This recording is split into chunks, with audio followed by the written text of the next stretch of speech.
Hello everyone, welcome back to my channel. So in this tutorial, I am going to discuss about the working principle of JFET.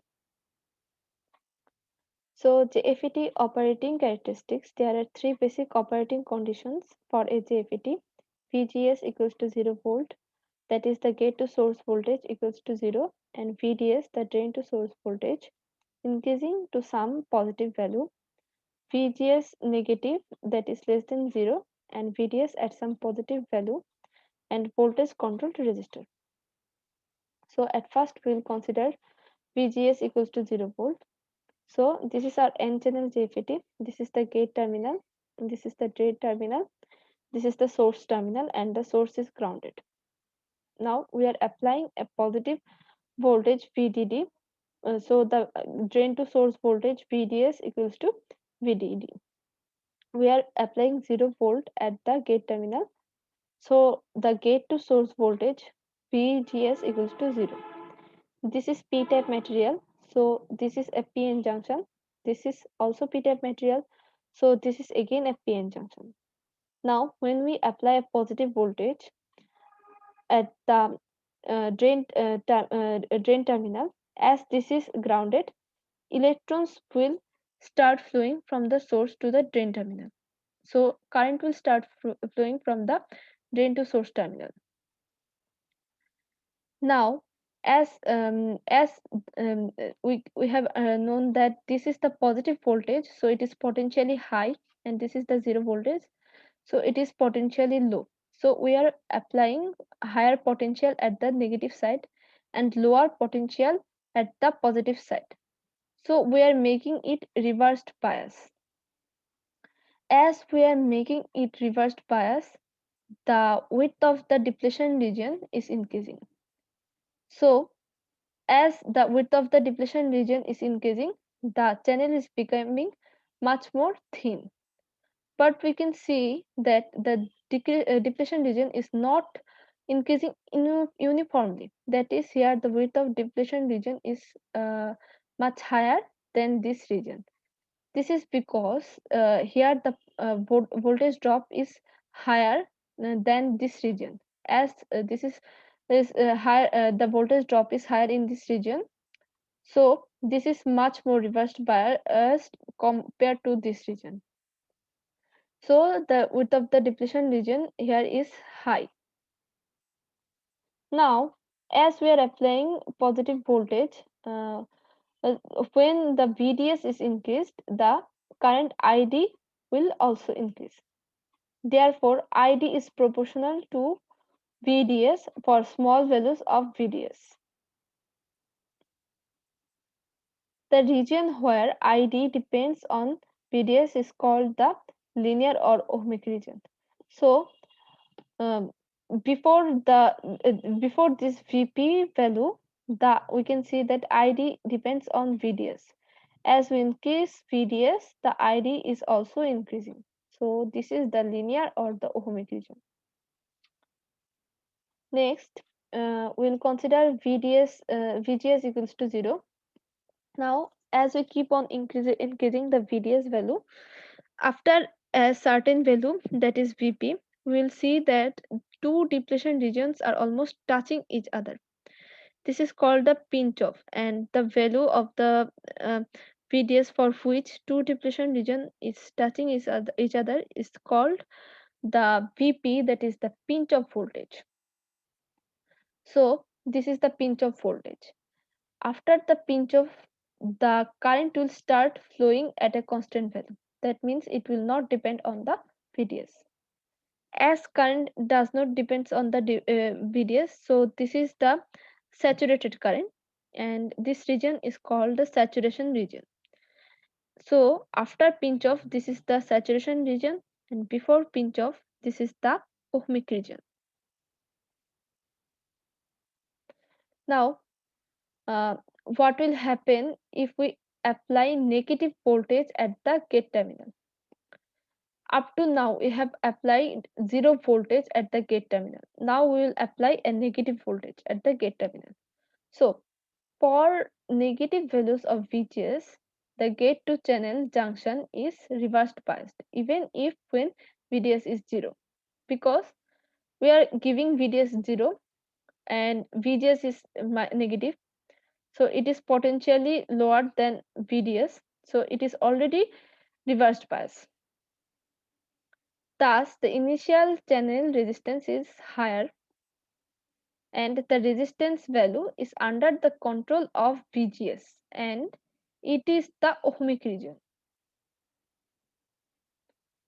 So, when VGS is negative, the pinch off voltage will be much less compared to the VGS equals to 0 and VDS will be soon greater than the pinch off and the current ID will be saturated.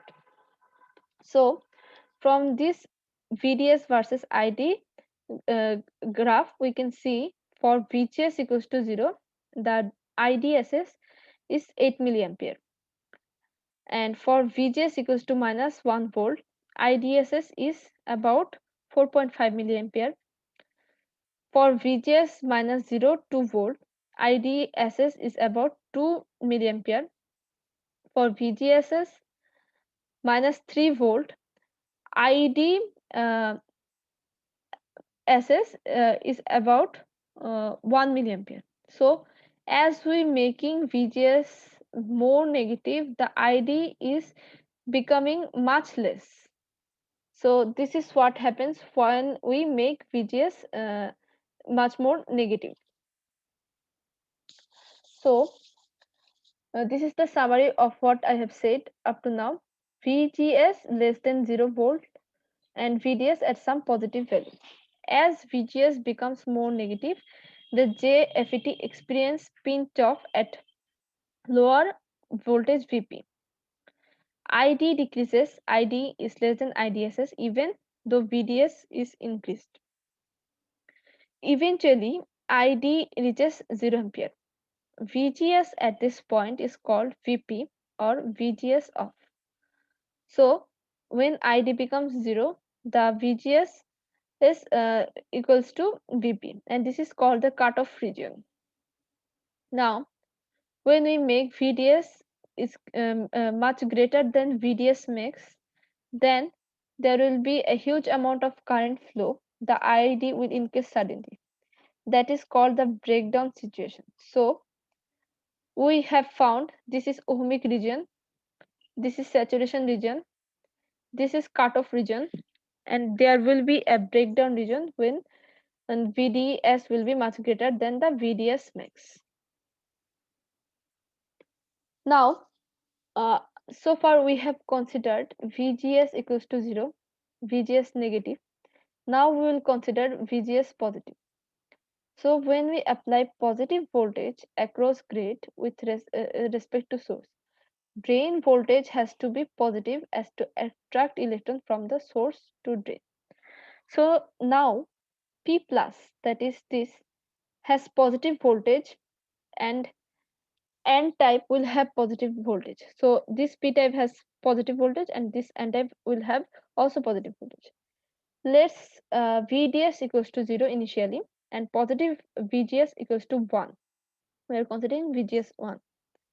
Now PN material will represent diode with anode voltage as VGS and cathode voltage as VDS. So now in this case, VA anode V cathode is greater than 0.7 volt. So diode will become forward biased and also the width of depletion region will decrease. So this diode will become forward bias and the width of the depletion region will decrease. And the height of the potential barrier, there will be a potential barrier, it will also decrease.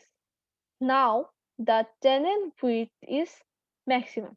As the depletion region is decreasing, the channel width will be maximum.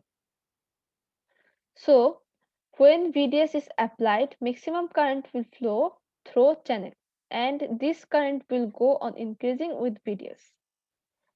Now JFET will have some resistance, say R. So power will be given as P equals to ID square R and this power is dissipated in terms of heat. So the transistor will burn. So what will happen? uh, we are applying positive VGS. As we are applying VGS, this is becoming forward bias. As forward bias, depletion region is depletion width is decreasing, and the channel is increasing. So current flow is increasing. As current flow is increasing, power dissipation in terms of heat is increasing, and for this excessive heat, the transistor will get burned. This is what will happen if we make VGS positive. Now for p channel JFET, we are making p channel JFET. For p channel JFET, what we have considered for the n channel JFET, this will be just opposite. For n channel JFET, we had considered positive voltage. Now we will consider a negative voltage. So for n channel JFET, we have seen that for making VGS negative, the IDSS decreases. The p channel JFET is just the opposite. That means if we make VGS positive, the IDSS will decrease, and we can see it clearly from this graph. For VGS 0, the IDSS is about 5.5 milliampere.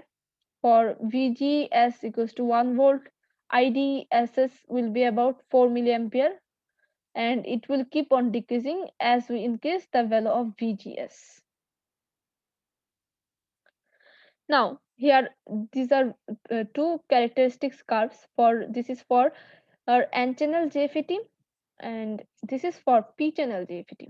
So we have seen that for VGS equals to 0, this is the curve that is quite similar, but this is just the opposite of p channel JFET. We are making VGS negative, the IDSS is decreasing, and we are making VGS positive, the IDSS is decreasing. So now JFET operating characteristics, voltage control resistor. The region to the left of the pinch off point is called the ohmic region. This is the ohmic region. The JFET can be used as a variable resistor where VGS controls the drain to source resistance RD. As VGS becomes more negative, the resistance RD increases. So we can consider RD equals to RO by 1 minus VGS by VP, that is the pinch off voltage whole square. So from this equation, we can easily determine the value of RD. So thank you so much for watching my video. If you like my video, then please press the like button and subscribe my channel. Thank you very much.